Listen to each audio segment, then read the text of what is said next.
1, 2, 3. The following is a Laura Flanders Show audio exclusive. 2 years ago this month, the first cases of COVID-19 were reported in the United States. Most of us at the time were busily going about our business, completely unaware of the fact that by March 2020, our lives and those of just about everyone on Earth would be transformed. Historically, pandemics have forced humans to break with the past and imagine their world anew, wrote acclaimed author and activist Arundhati Roy just a few weeks into the shutdown. Quote, "This pandemic is no different. It is a portal, a gateway between one world and the next," close quote. We may not have had a choice about stepping through that portal, Roy observed, but we do have a choice about what to create and fight for on the other side. So now, 2 years on, what have we carried with us through this unanticipated portal, and what are we building anew? If our goal is a better society, a world that is kinder, more sustainable, just, and free, how are we doing? And what do we do now? And what role do writers, literature, and language itself play in helping us find our way? Today, I'm exploring all this and more with somebody I love to have on this program, Arundhati Roy, one of the world's most beautifully incisive and moving political writers and novelists, author of The God of Small Things and The Ministry of Utmost Happiness, as well as numerous essays on human rights, environmental justice, and global capitalism. This spring, the second edition of her book of essays, Azadi, Freedom, Fascism, Fiction, will be out from Haymarket Books. She's joining us now from her home in New Delhi, India. Arundhati, welcome back to the Laura Flanders Show. We're so glad to have you. Thank you, Laura. It's so lovely to see you. So I feel as if I, anyway, am a kind of wannabe believer in the glass half full in a world that feels like it's teetering on the brink of something really dreadful.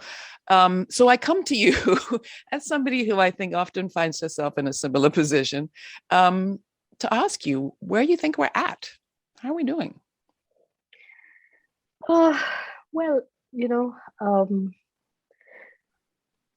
it's hard to say. If you had asked me this even just a week ago, I think I might have been more pessimistic because, like most people, even though, one was not locked down, somehow I was locked out of the life that I usually lead, which is to travel to places in India where the language and the conversations are so different from those that are reproduced in the mainstream media, And so last week, I just came back yesterday, in fact, from such a journey after 2.5 years. I was traveling in this huge state of Uttar Pradesh, where Modi's kitchen of poisonous chemistry is situated, where his constituency, the city of Banaras, now called Varanasi, is. And I went there with great trepidation, because of what we read and hear. When I traveled and when I went to villages and when I met people, I realized that the India that all of us have mourned is actually still alive, still full of complexity, and somehow stubbornly refusing this narrative of it's all over, the BJP is here forever, fascists everywhere are ruling. The story was more complex, and there was so many beautiful things of people who are being made to quarrel and fight and hate and kill each other, just refusing. I don't know what's going to happen. There's an election there next month, but still, just to see that was alive was wonderful. Oh, I'm so glad you answered in that way. Thank you for that. Thank you for traveling. I look forward to doing it too. We just went through January 6th being remembered in this country. And I remember that you wrote at that time, watching from where you were, you compared your own government to ours by saying where you are, the loonies, the crazies had already taken over the capital. Can you talk a bit more about the political state of things in India that I think people here are so unaware of? Well, as you know, the Prime Minister Narendra Modi has belonged for most of his adult life since he was a teenager to a proto-fascist organization called the RSS, which believes that India should be a Hindu nation and that everyone else, all minorities and other religions, should live as minorities with fewer rights. So they have, of course, their founding ideologues have praised Hitler, have praised Mussolini, have referred to the Muslims of India who number almost 200 million as the Jews of Germany, as equivalent to the Jews of Germany.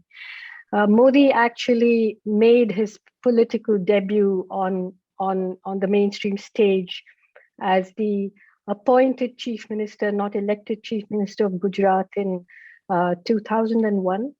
And very soon after that was chief minister while there was a massacre of Muslims in the streets and villages of Gujarat, slaughter, rape, pillaging, beating to death, stabbing to death, burning the bodies till the grave, till they could not be identified. But that was the basis on which he became known as Hindu Hriday Samrat, the emperor of Hindu hearts. And since then, this hatred, these bodies, these false flag attacks there's been a litany of them that has led him, of course, to become the prime minister.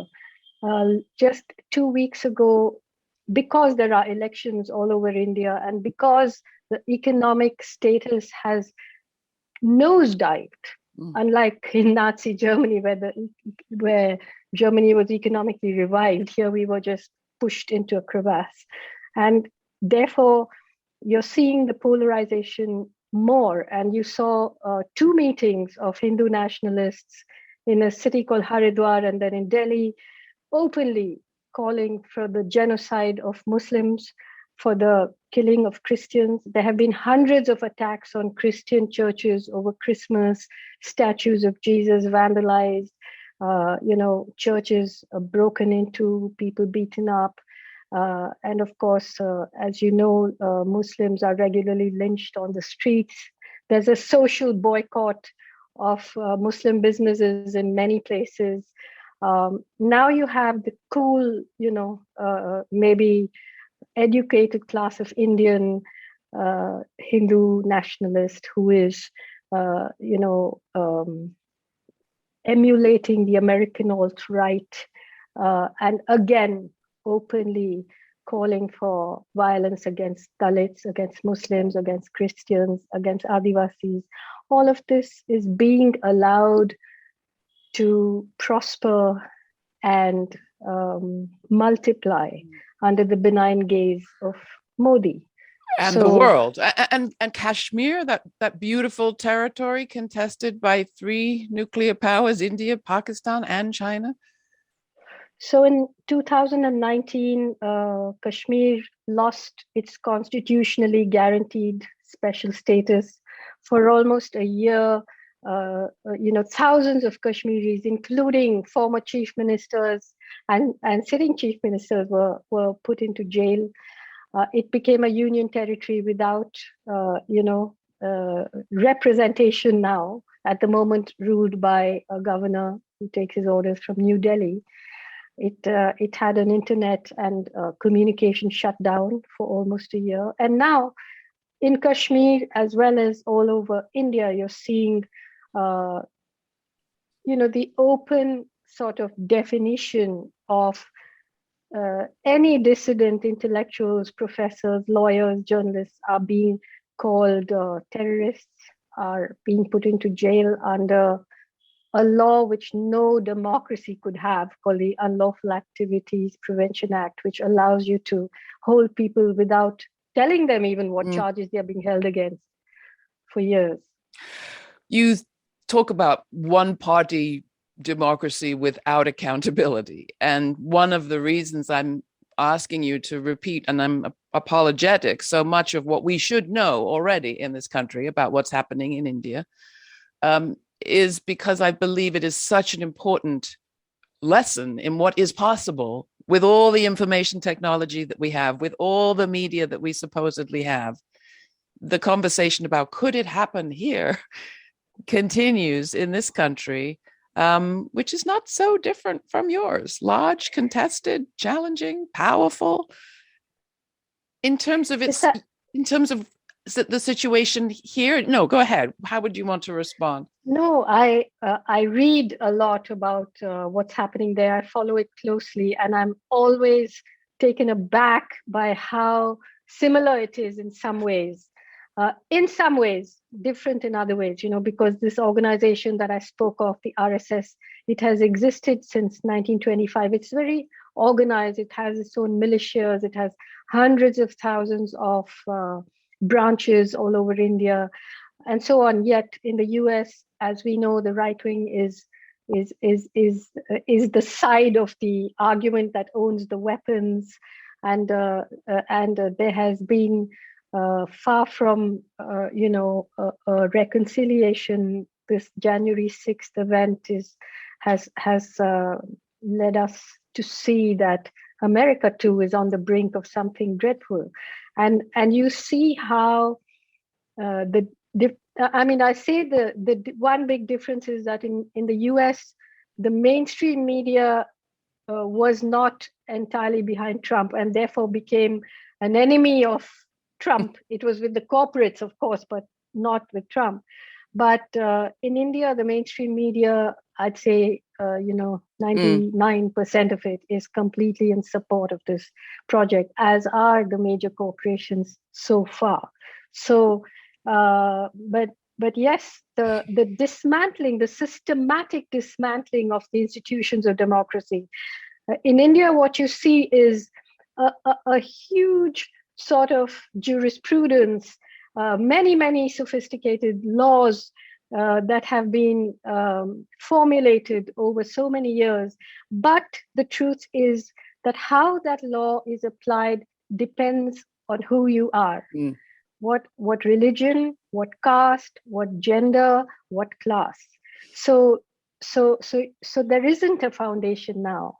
It's all sand, and you see systematically how they are working at dismantling democracy and creating a situation where you have the shell of elections, but those elections can only be fought by people who have money. The opposition has been devastated by Modi's sudden demonetization policy and so on.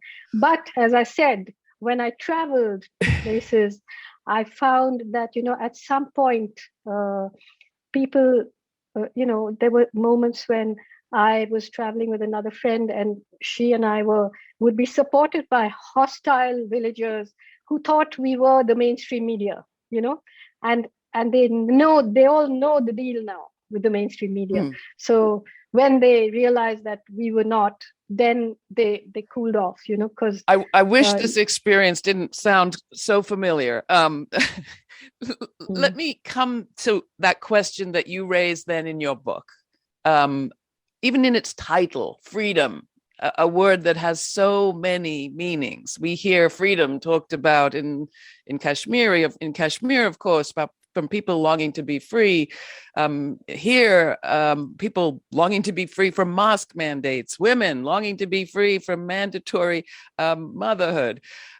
You write that the coronavirus brought us another sort of more terrible understanding of freedom. Quote, the free virus that has made nonsense of international borders, incarcerated whole populations, and brought the modern world to a halt like nothing else ever could.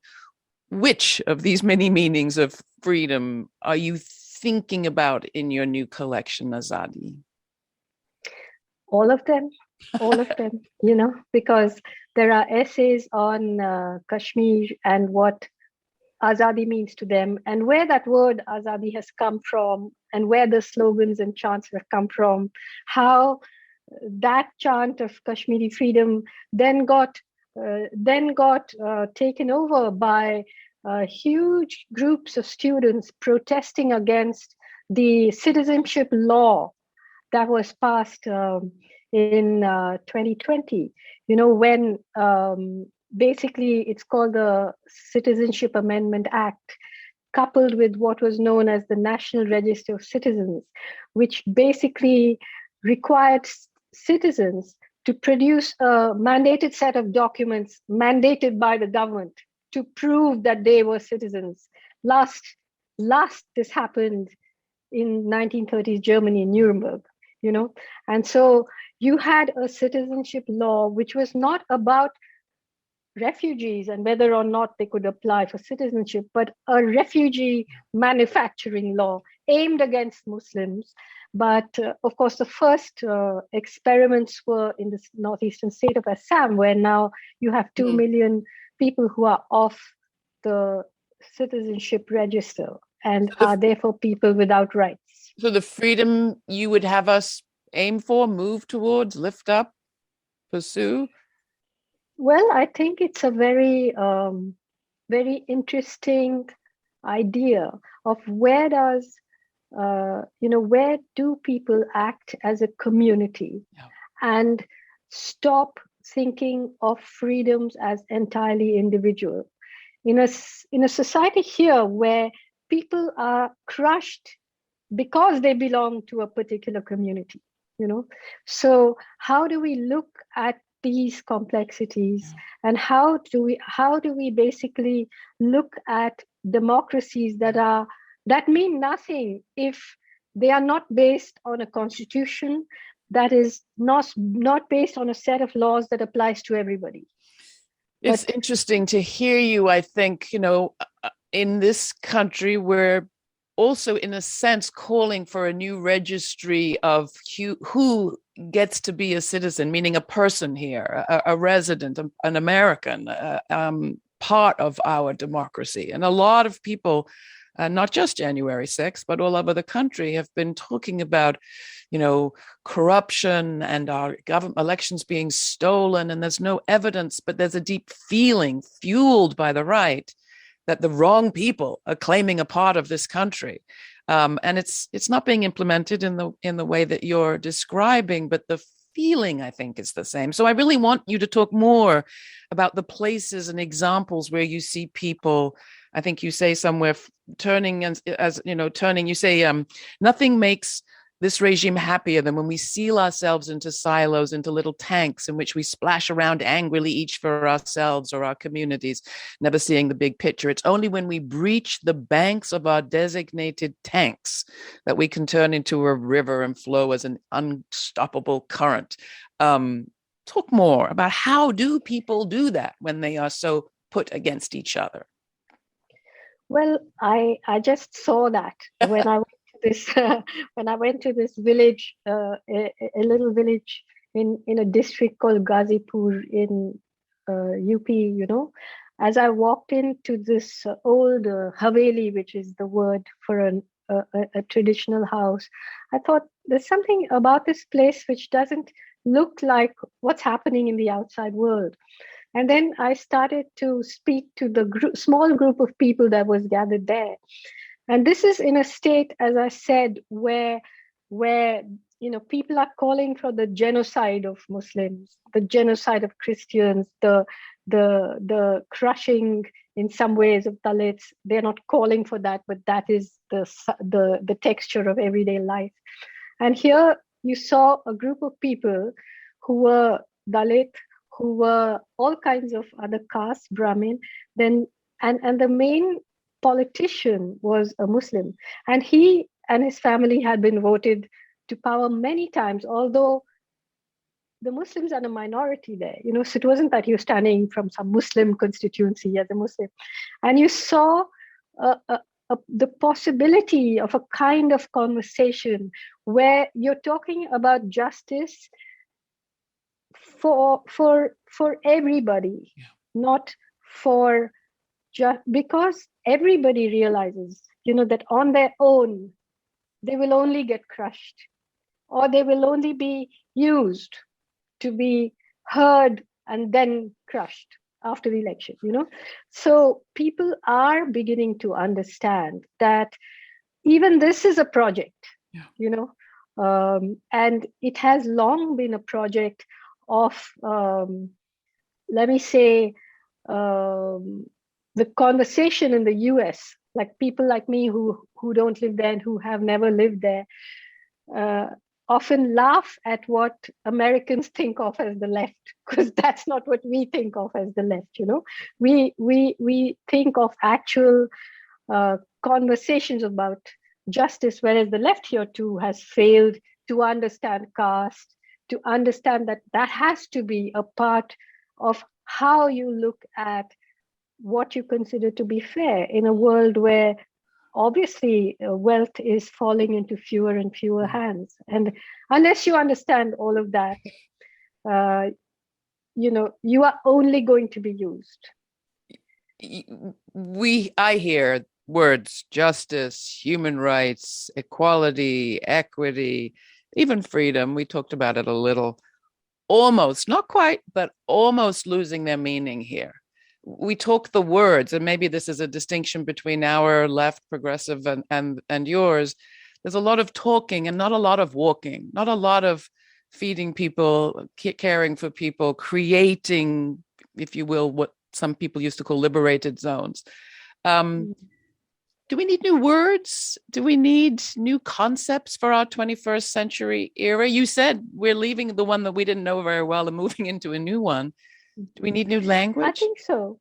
I think we do. And I think we need to be able to, I think the main thing is that categories are useful, all kinds of categories are useful to understand and structure a way of seeing.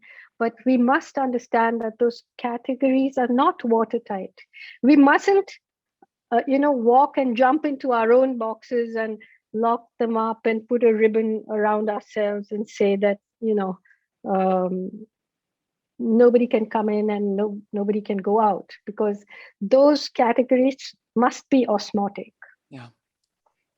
Things can pass through the borders, pass through the barriers. It reminds me a little of the conversation that we had about the film Disclosure, and the whole phenomenon of transgender politics is about what is so exciting to many of us is the trans part, the idea that there's mutability even in our bodies and certainly in our identities. It's like in one of the main characters in The Ministry of Utmost Happiness, she is transgender and she gets caught up. She's a Shia Muslim from Old Delhi who gets caught up in the massacre in Gujarat in 2002. And she gets caught up in it because she's a Muslim, but she is allowed to live because for them, the killers, to kill who they think of as hijras is unlucky, So which identity saves you? Which identity puts you in danger? All these things that's what I mean, like at which point are you forefronting, or is someone else fronting for you who you are? And when do you inhabit that definition? And you must do it carefully because it can be used against you. I really encourage people to check out the essays in Azadi. You cover so much territory, and it's so beautifully written. And you talk about language and literature, and you often refer to the characters who are living in your house with you right now, many of whom end up in your novels. Are there characters living in your house with you right now? Well, right now they're walking in the world. The ones who begin to live with me are when the novel is, still to be published. But right now, as a writer, I feel a little bit marooned, because my way of working is to walk, to walk in the world and to hear things and understand things which I don't hear in the chatter on the internet or in the mainstream media, I so relate. And I think because there's such a huge world that's outside of that. Whereas you begin to think that this is the only universe there is, the digital universe and so on, which is not true. Well, that brings me back to the pandemic and that portal, because I think it's true. I feel it too. Like even when I leave this place and go to do a story that's frightening or, shows the obstacles people are up against, there is always that imagination outside of the walls of our media that that doesn't get a chance to penetrate. And when you can feel it in your body, makes such a difference to your sense of possibility. That portal, did we remake some things anew, or did we simply allow others to drag through their old dead carcasses? Yeah, I think we're still making our way through it. I don't think we have fully understood what has happened to us, and I think that even when I look at the rage of the American right or of the Indian right, I think that there are so many. That rage is also coming from a place where people have felt, not looked at, left behind, not thought about. I'm not talking about white supremacy, but I'm talking about the people at the bottom who have lost jobs, who are watching, the slick corporate world just gather the wealth and suck it out of the rivers and the forests and the banks.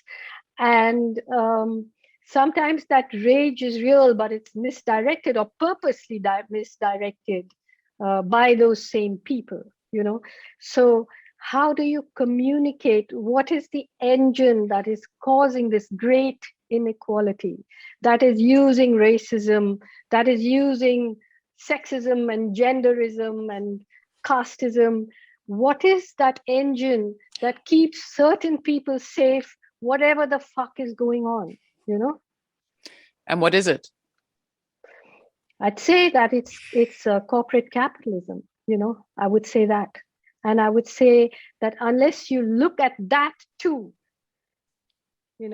which is not to say that the answer is, Maoism or Soviet communism. I'm not saying that, but to not understand the cause of the problem, whether it's climate change, whether it's this massive inequality all over the world, and the greater the inequality, the greater the unrest, the greater the police states that we are faced with, the greater the surveillance, the greater the gathering of information. And then, why would you not be suspicious when you know the racket of pharmaceutical companies, the racket of the Gates Foundation, how wealthy they are becoming, it's not to say that science or medicine or the vaccine are terrible, but why are they owned like this? When did we last start talking about vaccines in brand names? We could do a whole nother program about India and the vaccine, and I hope that we can. But we need to close. And I have to tell you, we've been living for far too long, probably, on your promise that another world is not only possible, but on a quiet day you can hear her breathing. So in a moment where breath seems to have become so important and so critical and in short supply in many places, how is she doing? Can you still hear her breathing? Well, it's difficult, it's difficult. And the point is that I would be somewhat ridiculous if I was still, bright and hopeful and hadn't taken many hits like all of us have, All I can say is that whether we win or lose, we're going to keep, seeing these things, telling these stories, listening for that other little rhythm of somebody else breathing. It's never going to stop, even if you say that there's no hope or there is hope. the point is that some of us are going to do what we're going to do and go down on this side, if we have to go down. We are. This is what we do. And how else would you want to spend your life, even if these are our last moments? Let me ask you a little bit more about this portal and what you were hoping versus what you've seen. Can you talk a bit about where you have felt the world being invented anew and where not? Well, I think most of the inventing has come from quarters that I am very suspicious of, and I found that when the first lockdown happened, the thing that occurred to me was, I don't think there's been a moment in history when the entire human population has been locked down in this way, just all at once. In India, it was like 4 hours notice for 1.38 billion of us. You can't go out, you can't open your... It was terrifying what happened to people. And after that increasing sense of data collection, of surveillance, it had already started in India with things like demonetization and trying to move to digital transactions, which broke the back of the economy, with the unique ID, which was again a very a kind of data mining exercise. Then it moved into the vaccines, where we all have now vaccine certificates with Prime Minister Modi's face on it. You have various attempts at making these apps which track you always. I was in Korea recently, and it's just now human beings are just completely watched all the time. And so we had this whole moment where so many activists and politicians had Pegasus installed on their phones, where it was not even just surveillance, it was just completely taking over data.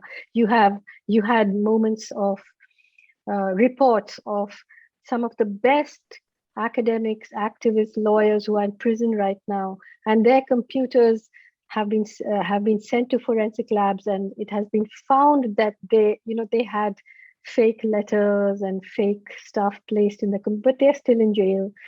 So there's the sort of I think the drug of whatever Netflix and Amazon Prime, and all of us are sitting there looking at each other's reality and forgetting about our own, So I think the whole world has been whipped into a kind of obedience. I know I'm trying to I'm sounding like some crazed right-winger in the US, but I don't mean it that way. I just mean that we slowly have to learn to be disobedient again, The role that artists and writers play in that? Well, I guess that would be crucial in terms of trying to remember that there is a world outside of Facebook and Twitter and Instagram, a world that is slowly falling away, a world that cannot be understood just by gathering comments from everywhere, but a world that needs to be listened to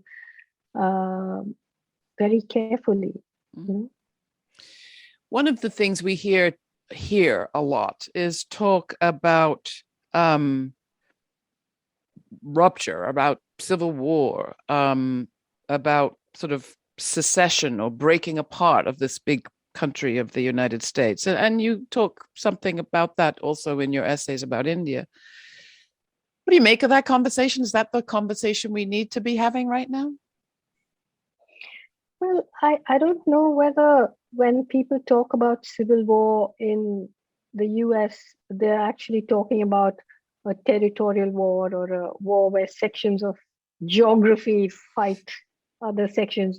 I think it's more like a kind of unrest and insurrection where what happened on January 6th is enacted in all kinds of other spaces where people turn on each other, where people, gangs and groups, I mean, almost like civil society and law and order breaks down and people are against people in streets. And, that I think is what they mean when they talk about it.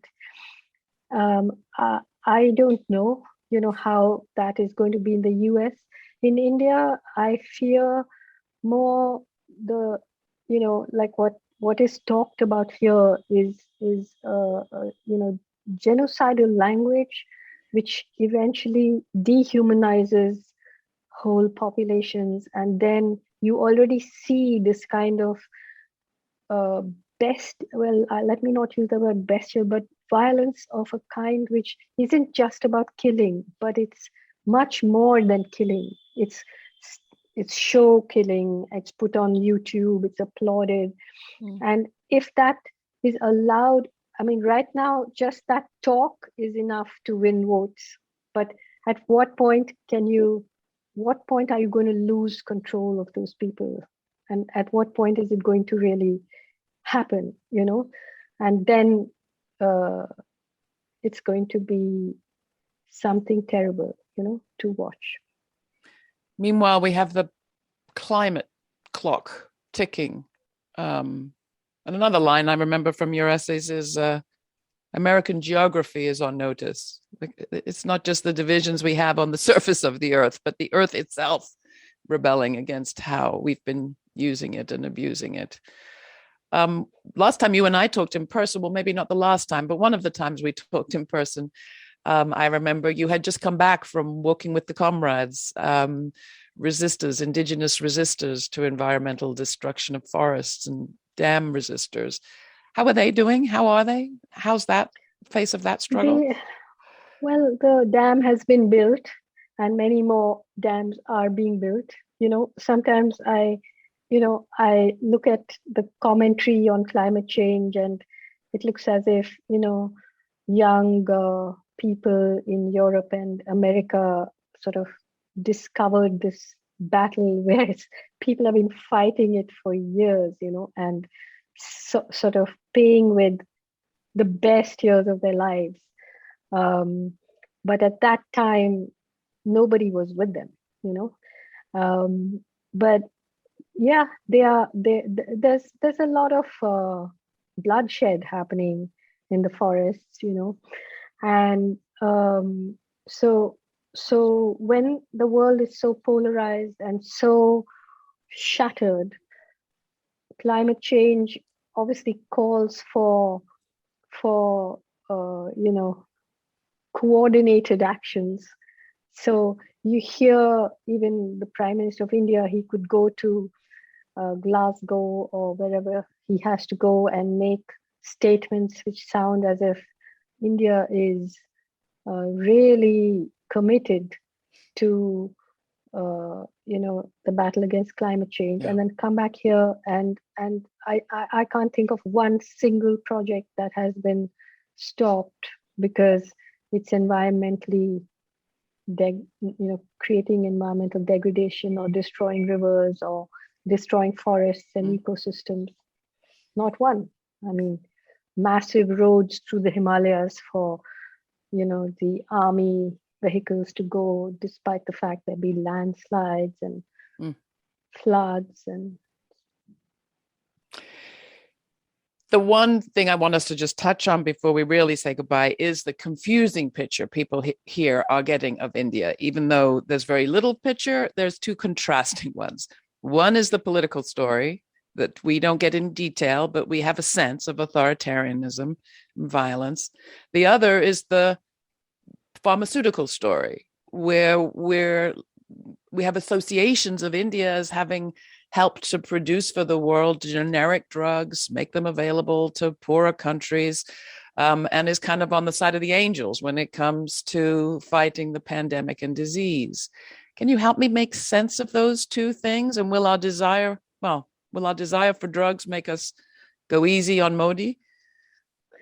No, I think it is true that not in Modi's time alone, but uh, traditionally that India has been, I mean, certain Indian pharmaceutical companies have been on the side of the angels when it comes to generic drugs and so on. But, what happened in India in the second wave of the pandemic was just unbelievable, and even now, it's a very small percentage of the population that has been fully vaccinated. So India medically is becoming a country where the privatization of medicines and hospitals, the corporatization, medical care is just not available to the Indian poor. Even if it's available globally, it's not available to the Indian poor, and that is what breaks them economically. I want to thank you, Arundhati Roy, for being with us yet again and look forward to the next time that we talk. Thank you for the sense of possibility that you continue to bring us and for continuing to walk outside of the walls of your house to bring back news of resistance. There is resistance here as well, I promise. You can see more coverage of it on our show. And we'll continue to do this work with you, I hope. Thank you. Thank you, Laura. What a pleasure it was to talk to you. Beautiful.